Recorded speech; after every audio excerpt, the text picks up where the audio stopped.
আসসালামু আলাইকুম বন্ধুরা, আজকে আমরা রান্না করতে চলেছি মুরগির চামড়া।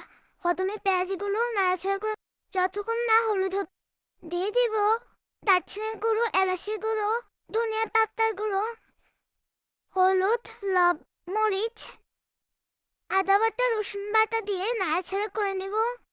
মুরগির চামড়াগুলোকে ভালোভাবে ধুয়ে পরিষ্কার করে নেব। দিয়ে দিচ্ছি মুরগির চামড়াগুলো, নেড়ে মশলার সাথে মিক্স করে নেব। লবণ দিয়ে আবার নাড়াচাড়া করে নিব।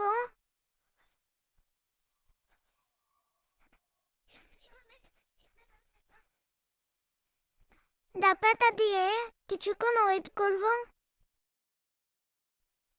কয়েক মিনিট পরে মরিচ দিয়ে নাড়াচাড়া করে নিব। পরিমাণ মতো পানি দিব। ঢাকনা দিয়ে কয়েক মিনিট অপেক্ষা করব। ধন্যবাদ ভিডিওটা দেখার জন্য। এটা হচ্ছে ফাইনাল লুক। খেতে অনেক ইয়াম্মি হয়েছে।